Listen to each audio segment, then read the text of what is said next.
குறிப்பேடு இரண்டாம் நூல் அதிகாரம் 29. யூதாவின் அரசர் எசேக்கியா. எசேக்கியா அரசரானபோது அவருக்கு வயது 25. அவர் எருசலேமில் 29 ஆண்டுகள் ஆட்சி செய்தார். செக்கரியாவின் மகளான அபியா என்பவரே அவருடைய தாய். அவர்தம் மூதாதையான தாவீதைப் போல் ஆண்டவரின் பார்வையில் நேரியன செய்தார். திருக்கோவில் தூய்மைப்படுத்தப்படுதல். அவர் தம் ஆட்சியின் முதல் ஆண்டின் முதல் மாதத்தில் ஆண்டவரின் இல்ல கதவுகளை திறந்து அவற்றை பழுது பார்த்தார். குருக்களையும் லேவியரையும் வரவழைத்து கீழை மண்டபத்தில் அவர்களை ஒன்று கூட்டினார். அவர் அவர்களை நோக்கி, லேவியரே, கேளுங்கள். இப்பொழுது நீங்கள் உங்களையே தூய்மைப்படுத்திக் கொண்டு உங்கள் மூதாதையரின் கடவுளாம் ஆண்டவரின் இல்லத்தை தூய்மைப்படுத்துங்கள். திருத்தலத்தின் எல்லா தீட்டுகளையும் அகற்றுங்கள். ஏனெனில் நம் தந்தையர் துரோகம் செய்து நம் கடவுளாம் ஆண்டவரின் பார்வையில் தீயென செய்தனர். அவரை புறக்கணித்து ஆண்டவரின் திரு உறைவிடத்திலிருந்து தங்கள் முகங்களை திருப்பி முதுகை காட்டினர். திருத்தலத்தில் அவர்கள் இஸ்ரேலின் கடவுளுக்கு தூபம் காட்டாமலும் எரிபலி செலுத்தாமலும் விளக்குகளை அணைத்துவிட்டு மண்டப கதவுகளை பூட்டி வைத்தார்கள். அதனால் யூதாவின் மீதும் எருசலேமின் மீதும் ஆண்டவர் சினம் கொண்டார். அவர்களை நடுக்கத்திற்கும் அச்சத்திற்கும் பழிப்பிற்கும் அவர் கையளித்தார். இதை நீங்கள் கண்ணார கண்டீர்கள் அன்றோ? இதன் பொருட்டே இதோ நம் தந்தையர் வாளால் வெட்டுண்டு வீழ்ந்தனர். நம் புதல்வரும் புதல்வியரும் மனைவியரும் நாடு கடத்தப்பட்டனர். இப்பொழுது இஸ்ரேலின் கடவுளாம் ஆண்டவருடன் ஓர் உடன்படிக்கை செய்ய என் மனம் முடிவு செய்துள்ளது. அப்பொழுதுதான் அவரது வெஞ்சினம் நம்மை விட்டு நீங்கும். ஆதலால் என் புதல்வர்களே, நீங்கள் வாளாவிருக்க வேண்டாம். ஏனெனில் நீங்கள் ஆண்டவர் திருமுன் நின்று திருப்பணி புரியவும் வழிபாடு நிறைவேற்றவும் தூபம் காட்டவும் அவர் உங்களை தேர்ந்து கொண்டுள்ளார் என்றார். அப்பொழுது கோகாத்தியரில் அமாசாயின் மகன் மாகாத்து, அசரியாவின் மகன் யோவேல், மெராரியரில் அப்தியின் மகன் கீசு, எக்லனின் மகன் அசரியா, கெர்சோனியரில் சிம்மாவின் மகன் யோவாகு, யோவாகின் மகன் ஏதேன், எலிசாபான் புதல்வரில் சிம்ரியும் எயியேலும், ஆசாபு புதல்வரில் செக்கரியாவும் மத்தனியாவும், ஏமான் புதல்வரில் யெகுவேலும் சிமையும், எதுதூன் புதல்வரில் செமையாவும் உசியேலும் ஆகிய லேவியர் எழுந்து தங்கள் சகோதரர்களை ஒன்று திரட்டி தங்களையே தூய்மைப்படுத்திய பின் அரச கட்டளைக்கும் ஆண்டவரின் வாக்குக்கும் ஏற்ப ஆண்டவரின் இல்லத்தை தூய்மைப்படுத்த நுழைந்தார்கள். ஆண்டவரின் இல்லத்தின் உட்புறத்தை தூய்மைப்படுத்த குருக்கள் உள்ளே சென்று ஆண்டவரின் திருக்கோவிலில் கண்ட தீட்டான எல்லாவற்றையும் ஆண்டவரின் கோவில் மண்டபத்திற்கு கொண்டு வந்தார்கள். லேவியர் அவற்றை எடுத்து கிதரோன் பள்ளத்தாக்கில் கொட்டினர். முதல் மாதத்தின் முதல் நாளில் அவர்கள் கோவிலை தூய்மைப்படுத்த தொடங்கினார்கள். மாதத்தின் 8ஆம் நாள் ஆண்டவரின் மண்டபத்திற்கு வந்து ஆண்டவரின் இல்லத்தை 8 நாள்களில் தூய்மைப்படுத்தினார்கள். ஆக முதல் மாதத்தின் 16ஆம் நாளில் இப்பணியை முடித்தார்கள். திருக்கோவிலின் மறு அர்ப்பணம். அரசர் எசேக்கியாவிடம் அவர்கள் வந்து, ஆண்டவரின் இல்லத்தை முழுமையாக நாங்கள் தூய்மைப்படுத்திவிட்டோம். எரிபலி பீடத்தையும் அதற்குரிய எல்லா துணை கலன்களையும், திருமுன்னிலை அப்ப மேசையையும் அதற்குரிய எல்லா துணை கலன்களையும் ஆகாசு தனது ஆட்சி காலத்தில் துரோகம் செய்து புறக்கணித்திருந்த எல்லா கலன்களையும் தூய்மைப்படுத்தி ஆண்டவரின் பலிபீடத்துக்கு முன்பாக அவற்றை ஒழுங்குபடுத்தி வைத்திருக்கிறோம் என்றார்கள்.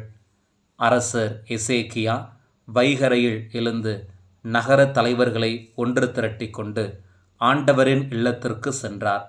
அரசுக்காகவும் திருத்தலத்துக்காகவும் யூதாவுக்காகவும் பாவம் போக்கும் பலி ஒப்புக்கொடுக்க அவர்கள் 7 காளைகளையும் 7 ஆட்டுக்கிடாய்களையும் 7 ஆட்டுக்குட்டிகளையும் 7 வெள்ளாட்டுக் கிடாய்களையும் கொண்டு வந்தார்கள். ஆண்டவரின் பீடத்தில் அவற்றை பலியிட அரசர் ஆரோனின் புதல்வர்களான குருக்களுக்கு கட்டளையிட்டார். அவர்கள் காளைகளை வெட்ட குருக்கள் அவற்றின் குருதியை பிடித்து பலிபீடத்தின் மேல் தெளித்தார்கள். ஆட்டுக்கிடாய்களை வெட்டி அவற்றின் குருதியையும் பலிபீடத்தின் மேல் தெளித்தார்கள். ஆட்டுக்குட்டிகளையும் வெட்டி அவற்றின் குருதியையும் பலிபீடத்தின் மேல் தெளித்தார்கள். அடுத்து பாவம் போக்கும் பலியான வெள்ளாட்டுக் கிடாய்களை அரசருக்கும் மக்கள் சபைக்கு முன்பாக கொண்டு வந்து அவற்றின் மேல் தங்கள் கைகளை விரித்தார்கள். இஸ்ரவேலர் அனைவருக்காகவும் எரிபலியும் பாவம் போக்கும் பலியும் செலுத்த வேண்டும் என்று அரசர் கூறியிருந்ததால் குருக்கள் அவற்றை வெட்டி அவற்றின் குருதியை பலிபீடத்தில் தெளித்து இஸ்ரவேலர் அனைவருக்காகவும் பாவம் போக்கும் பலியை நிறைவேற்றினார்கள். தாவீதின் கட்டளைப்படியும் அரசரின் திருக்காட்சியாளர் காத்து இறைவாக்கினர் நாத்தான் ஆகியோரின் கட்டளைப்படியும் கைத்தாளம், தம்புரு, சுரமண்டலம் ஆகியவற்றை இசைக்கும் லேவியரை ஆண்டவரின் இல்லத்தில் எசேக்கியா நியமித்திருந்தார். ஏனெனில் ஆண்டவரே இக்கட்டளையை தம் இறைவாக்கினர்கள் வாயிலாக அளித்திருந்தார். அதனால் தாவீதின் இசைக்கருவிகளுடன் லேவியரும் எக்காலத்துடன் குருக்களும் அங்கே நின்றார்கள். பின்னர் எரிபலியை பீடத்தின் மேல் நிறைவேற்றுமாறு எசேக்கியா கட்டளையிட்டார். அப்பலியை செலுத்த தொடங்கிய போது இஸ்ரேலரின் அரசராம் தாவீதின் இசைக்கருவிகளுடனும் எக்காலத்துடனும் ஆண்டவருக்கான புகழ் பாடல் தொடங்கியது.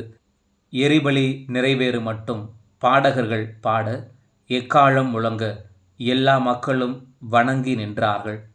அப்பலி நிறைவுற்ற போது அரசரும் அவரோடு இருந்த அனைவரும் தலை வணங்கி வழிபட்டனர்.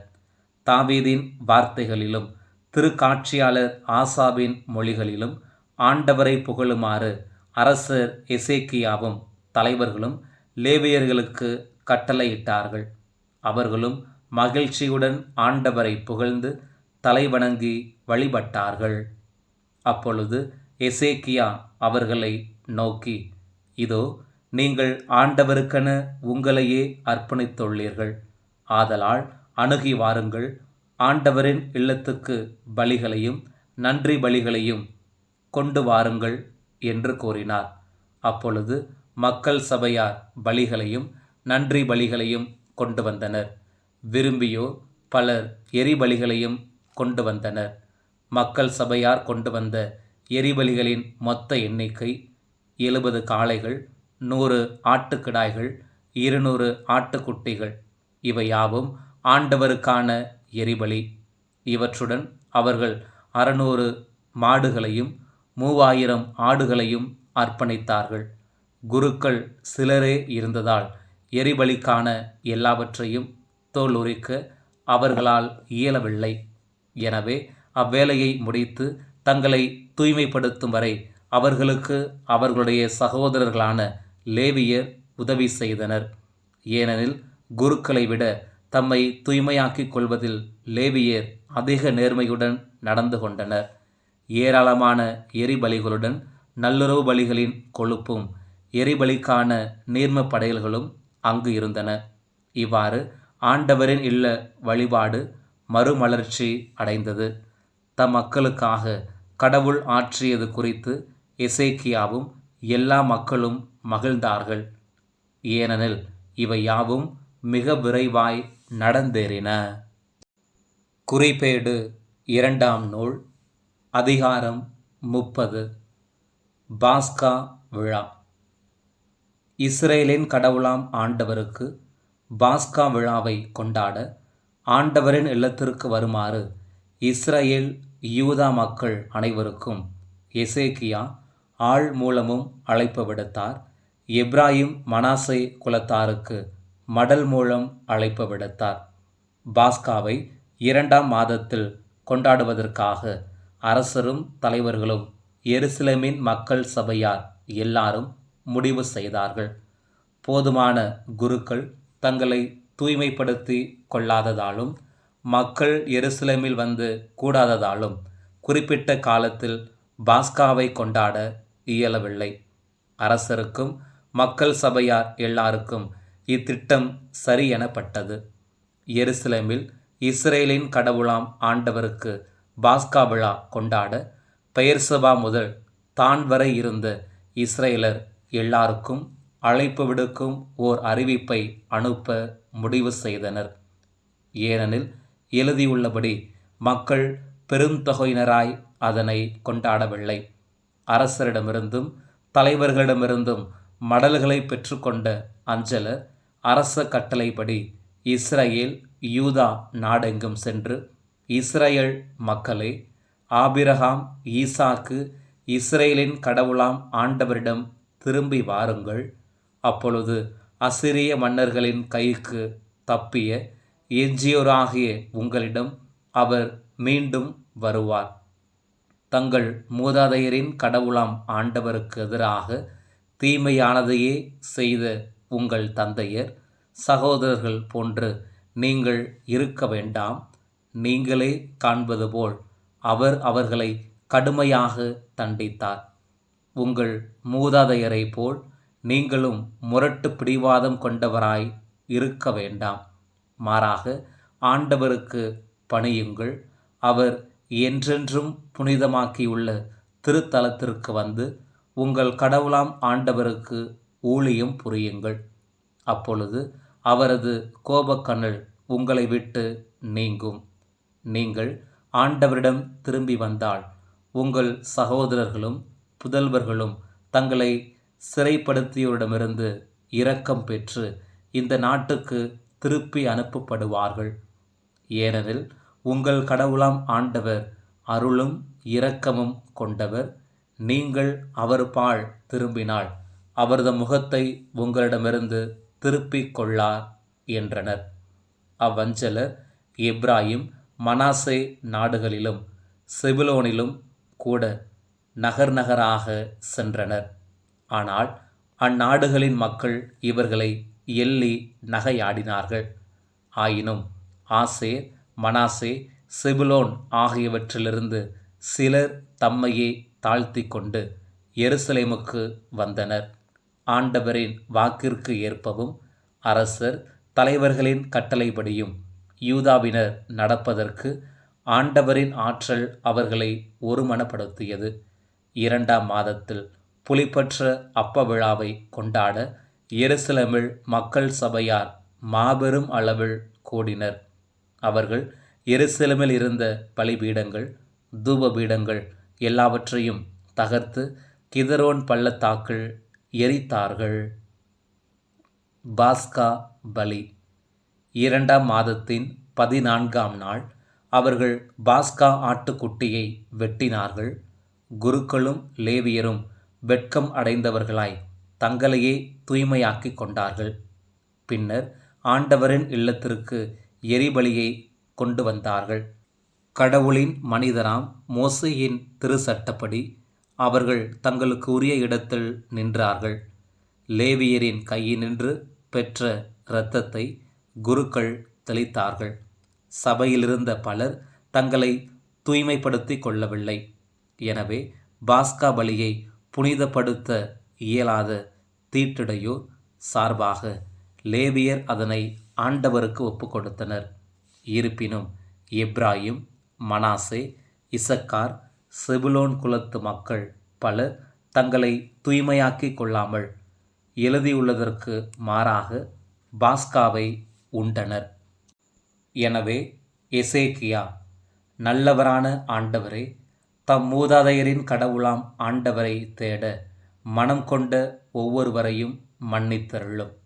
அவர்கள் திருத்தலத்திற்கு ஏற்ற முறையில் தங்களையே தூய்மையாக்கிக் கொள்ளவில்லை எனினும் அவர்களை மன்னித்தருளும் என்று மன்றாடினார். எசேக்கியாவின் மன்றாட்டை கேட்டு ஆண்டவர் மக்களுக்கு நலமளித்தார். எருசலேமில் கூடியிருந்த இஸ்ரேல் மக்கள் புலிப்பற்ற அப்ப விழாவை மிகுந்த மகிழ்ச்சியோடு 7 நாள்கள் கொண்டாடினார்கள். லேவியரும் குருக்களும் பேரொளி எழுப்பும் இசைக்கருவிகளை மீட்டி ஆண்டவரை நாள்தோறும் புகழ்ந்தார்கள். ஆண்டவரின் பணியில் மிகுந்த ஈடுபாடு கொண்ட லேவியர் அனைவரின் உள்ளத்தையும் தொடுமாறு எசேக்கியா பேசினார். 7 நாள்களும் அவர்கள் விழா உணவை உண்டு நல்லுறவு பலிகளை செலுத்தி அவர்களுடைய மூதாதையரின் கடவுளாம் ஆண்டவரை புகழ்ந்து போற்றினார்கள். மீண்டும் 7 நாள்கள் விழாவை கொண்டாட மக்கள் சபையார் எல்லாரும் முடிவு செய்தார்கள். அவ்வாறே அவர்கள் அக்களிப்புடன் மீண்டும் 7 நாள் விழாவை கொண்டாடினார்கள். யூதாவின் அரசர் எசேக்கியா 1000 காளைகளையும் 70,000 ஆடுகளையும் மக்கள் சபைக்கு அளித்திருந்தார். அவ்வாறே தலைவர்களும் 1000 காளைகளையும் 10,000 ஆடுகளையும் மக்கள் சபைக்கு அளித்திருந்தார்கள். குருக்களில் மிக பலர் தங்களையே தூய்மையாக்கிக் கொண்டார்கள். யூதாவின் அனைத்து சபையாரும் குருக்களும் லேவியரும் இஸ்ரேலின் அனைத்து சபையாரும் இஸ்ரேலிலிருந்து வந்தவர்களும் யூதாவில் வாழ்ந்தவர்களுமான அந்நியர் அனைவரும் அக்களிப்புற்றார்கள். எருசலேமில் மிகுந்த மகிழ்ச்சி உண்டாயிற்று. ஏனெனில் இஸ்ரேலின் அரசர் தாவீதின் மகன் சாலமோனின் காலம் முதல் எருசலேமில் இப்படி நடந்ததே இல்லை. குருக்களும் லேவியரும் எழுந்து மக்களுக்கு ஆசி வழங்கினார்கள். அவர்களது மன்றாட்டு கேட்கப்பட்டது. கடவுளின் திரு உறைவிடமான வானத்தை அவர்களது வேண்டுதல் எட்டியது. குறிப்பேடு 2ஆம் நூல் அதிகாரம் 31. எசேக்கியாவின் சீர்திருத்தங்கள். இவை யாவும் முடிந்த பின் அங்கிருந்த இஸ்ரேலர் எல்லாரும் யூதாவின் நகர்களுக்கு சென்றனர். அங்கிருந்த சிலை தூண்களை தகர்த்து அசேரா கம்பங்களை வெட்டி வீழ்த்தினர். யூதா, பென்யமீன், எப்ராயிம், மனாசே நாடுகளில் இருந்த தொழுகை மேடுகளையும் பலிபீடங்களையும் முற்றிலுமாக உடைத்தெறிந்தனர். பின்னர் இஸ்ரேலர் அனைவரும் தங்கள் நகர்களில் தங்களுக்கு உரிய இடங்களுக்கு திரும்பினர். அடுத்து எசேக்கியா குருக்களையும் லேவியரையும் அவரவர் பிரிவின்படியும் அலுவலின்படியும் பிரித்து எரிபலி நல்லுறவு பலி செலுத்தவும் ஆண்டவரது கூடார வாயிலில் பணிபுரியவும் அவருக்கு நன்றி கூறி புகழவும் குருக்கள் லேவியர் குழுக்களை நியமித்தார்.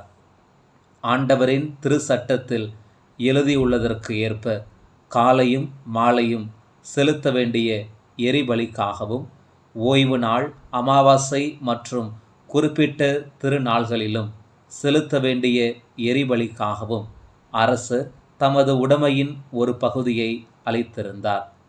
ஆண்டவரின் திருச்சட்டத்தில் குருக்களும் லேவியரும் முழு ஈடுபாடு கொள்ளும்படி அவர்களுக்கு சேர வேண்டிய பங்கை அளிக்குமாறு எருசலேமில் இருந்த மக்களுக்கு அவர் கட்டளையிட்டார்.